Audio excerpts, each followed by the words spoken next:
Hello, ladies and gentlemen. I hope all of you are doing great. So, I'm going to answer all the questions which are frequently asked by the CSS aspirants. The first and the foremost, the most asked question is when and how and where to start your preparation from. तो इसके लिए सबसे easy answer ये है कि आप लोगों ने तैयारी स्टार्ट करनी होती है राइट आफ्टर योर ग्रेजुएशन.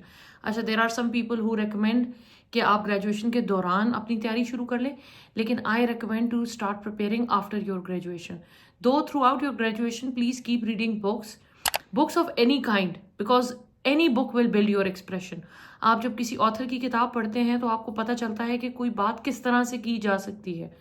तो आप लोग उस तरह एक्सप्रेशन सीखते हैं, बात करना सीखते हैं. तो आई वुड रिकमेंड कि आप लोग रीडिंग की हैबिट को बिल्ड करें throughout your degree when you are studying. when you get free from that, afterwards you have to start preparing for the CSS exam. उसके लिए आपके 6 जो हैं वो कंपल्सरी सब्जेक्ट्स होते हैं, which is your essay, your Précis and composition, which is your grammar paper, then current affair, Pak affairs, then your Islamiyat, and then your everyday science, जिनको आप Pak affair, current affairs और everyday science को मिला के GK1, GK2 और GK3 कहते हैं. अच्छा, GK1, GK2, GK3 को मिला के आपने 300 मार्क्स में से 120 मार्क्स लेने होते हैं. इसके अलावा जो आपके कंपल्सरी पेपर्स हैं, जैसे आपके इंग्लिश एसे, इंग्लिश ग्रामर और आपका इस्लामियात, आपने 100 में से 40 अलग-अलग स्कोर करना है. एसे में 100 में से 40 अलग होने चाहिए, ग्रामर में 100 में से 40 आपने अलग स्कोर किए होने चाहिए, और इसी तरह आपके इस्लामियात में 100 में से 40 अलग से स्कोर होने चाहिए. फॉर योर कंपल्सरी आपने पास होने के लिए 100 में से 40 स्कोर लेना है. Whereas when it comes to your optional subjects, आपने 600 मार्क्स के ऑप्शनल्स चूज करने होते हैं. 6 ऑप्शनल्स नहीं लेने, 600 मार्क्स पूरे करने हैं. तो आप 200 मार्क्स के दो भी ले सकते हैं, आप 200 का 100 के बाकी ले सकते हैं. तो आपने 600 नंबर पूरे कर रहे हैं. ऑप्शनल सब्जेक्ट्स आप जो भी चूज करेंगे, 100 में से 33 पे आप पास हो रहे हैं. अच्छा जी, हर साल का एक स्कोरिंग ट्रेंड होता है, उस स्कोरिंग ट्रेंड का ख्याल रखना पड़ता है. कुछ सब्जेक्ट्स हैं जो ऑप्शनल्स में बहुत अच्छा स्कोर करते हैं, कुछ सब्जेक्ट्स हैं जो स्कोर नहीं करते हैं. तो आपने उस साल के सब्जेक्ट्स को देख के अपने टीचर्स के साथ डिस्कस करके, मेंटर्स के साथ डिस्कस करके, even you can contact me on my Instagram if you want, तब आपने अपने सब्जेक्ट्स फाइनल करने होते हैं. So this trend of scoring and non scoring, shooters and non shooters is very very true. That happens. तो आपने ऐसे subjects choose नहीं करने हैं जो लो स्कोर करते हो. तैयारी स्टार्ट करने का स्टेप नंबर 1 है to download the syllabus from the FPSC website. आपने अपना सिलेबस डाउनलोड कर लेना है और उसके बाद आपने उसको एक एक सब्जेक्ट को स्टार्ट करना है, तैयारी करना. For example, I start with current affairs. तो my favourite book is going to be the Wasim Riyaz Khan book. Wasim रियाज खान साहब की बुक है जो कि वर्ल्ड टाइम्स की पब्लिशर्स ने प्रिंट की हुई है. अब उन्होंने पूरा सिलेबस के अंदर जो एग्जैक्टली सिलेबस का सीक्वेंस है, उस सीक्वेंस के अंदर आपकी दी हुई है किताब. तो आपने टॉपिक्स मार्क करने हैं अपने सिलेबस के अंदर. इफ देयर आर 20 टॉपिक्स और आप कहते हैं I will do 2 topics daily, तो आपकी 10 डेज के अंदर करंट अफेयर्स जो है वो वाइंड अप होनी चाहिए. तो इस तरह आपने अपने सिलेबस को डिवाइड करना है based on the topics and based on your energy. कोई बंदा 1 टॉपिक डेली कर सकता है, कोई 2 कर सकता है, कोई 10 कर सकता है. तो that depends on your tempo and your energy, how much you can do.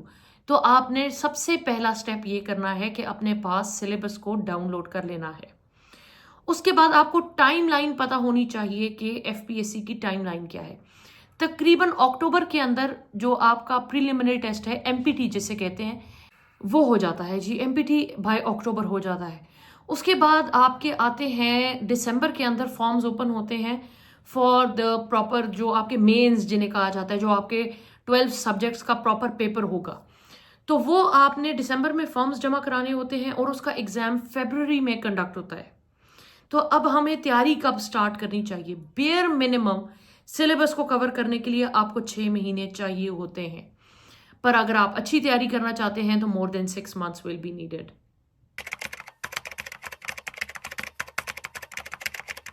The next most asked question is कि करंट अफेयर्स की तैयारी कहाँ से और कैसे की जाए.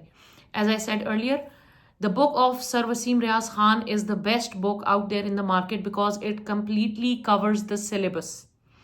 नंबर 2 पे एक आता है press review magazine. Press review magazine के डिस्ट्रीब्यूटर का नंबर मैं यहाँ पे शेयर कर दूंगी क्योंकि it's not easily available any more in the market. उसके अंदर 5-6 बड़े newspaper, Observer, the News, Dawn, Daily Times, I don't know 1 or 2 other newspapers, उनके अच्छे आर्टिकल्स जो हैं which are in line with the stance of the government, उनको इकट्ठा करके प्रिंट कर दिया जाता है. तो उसमें आपको कोई ये टेंशन नहीं है कि आप कोई पेपर में ऐसी कंट्रोवर्शियल बात कर देंगे जो कि आपके अगेंस्ट गवर्नमेंट चली जाए या कोई इस तरह का स्टेटमेंट आप पास कर दें जो नहीं करनी चाहिए. So I recommend Press Review magazine. So if you have read Press Review magazine, it comes per month. So you have read 5 to 6 good newspapers of that month. ठीक है जी. And the third thing is reading the newspaper. I'll make a separate video on how to read a newspaper. But for now, read page number 1, which is the main page of the newspaper. And then go to page number 6, which is the opinion page. So read the opinion of people, what they think, how they think about the policies, उनकी क्या सोच है, वो उसके pros and cons की discussion करते हैं. तो आपको आइडिया हो जाता है कि आपने अपने आंसर्स को करंट अफेयर्स में बिल्डअप किस तरह करना होता है.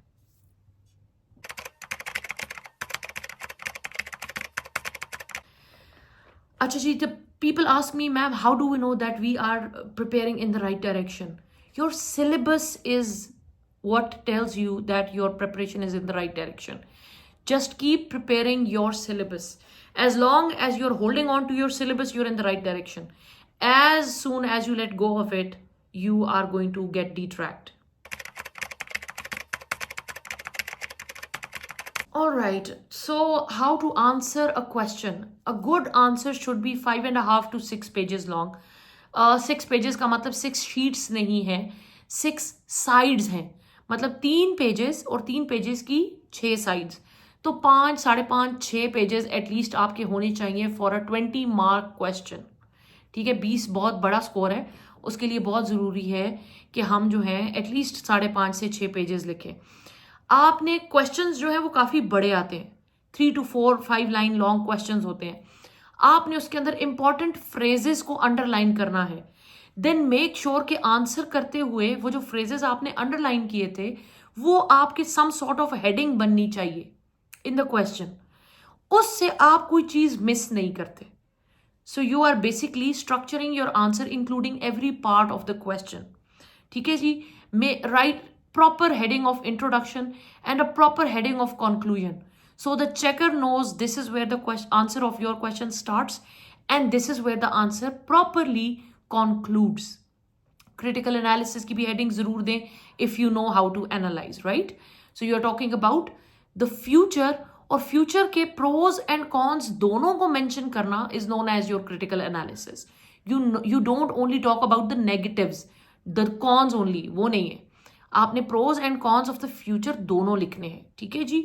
फिर हम आते हैं मैप्स, फिगर्स, पाई चार्ट्स आपने अपने क्वेश्चन के अंदर इनकॉर्पोरेट करने हैं ताकि एक तो वो फिलर की तरह एक्ट करते हैं, दूसरा वो आपके आंसर को खूबसूरत बनाते हैं.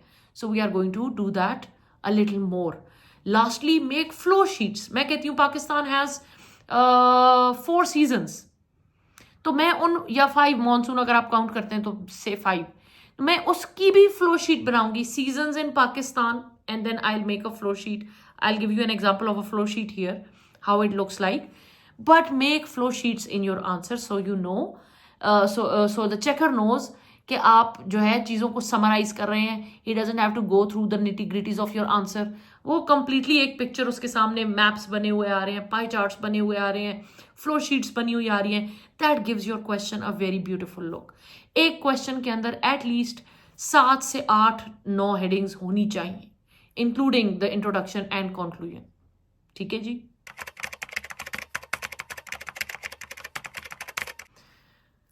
How to memorize things. My rule is LRR.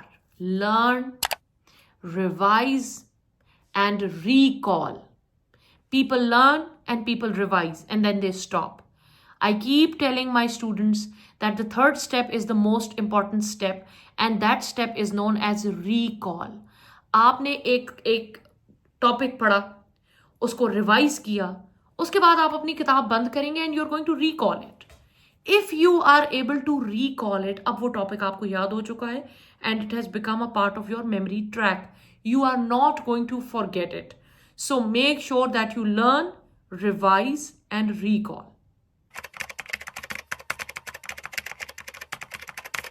This is the most asked question कि मैम हम टाइम टेबल क्या बनाएं, आपका टाइम टेबल क्या था. My time table is not going to help you. You have to make your own time table for yourself. जैसे मैंने पहले कहा कि the time table is very objective. हर बंदे के लिए जो है ये डिफरेंट होगा. हर इंसान अपनी कैपेसिटी के हिसाब से टॉपिक्स डिवाइड करेगा. आपने सिलेबस के टॉपिक्स देखने हैं एक सब्जेक्ट के, और उन टॉपिक्स को डेज के स्पैन के ऊपर डिवाइड कर देना है कि मैं 20 टॉपिक्स 20 दिन में कर सकता हूं, तो I will be doing 1 topic daily. या मैं 20 टॉपिक्स 10 दिन में खत्म करना चाहता हूं, तो I am going to do 2 topics daily. So this totally depends on you, and then you make your time table according to your self. अपने प्रोडक्टिव आवर्स को ढूंढे. आप सुबह के पढ़ने के आदी हैं, शाम पढ़ने के आदी हैं, या रात में आपकी पढ़ने की स्पीड अच्छी होती है, वो जो भी टाइम होगा उस टाइम को अपने लिए जो है वो कर लें, मुख्तस कर लें, और फिर उसी टाइम पे अपनी तैयारी अपनी पढ़ाई किया करें. This is a very strange question but I do get it कि मैम जी हम स्ट्रेट 18-17 आवर्स कैसे पढ़ सकते हैं. आप नहीं पढ़ सकते हैं. That is humanly not possible.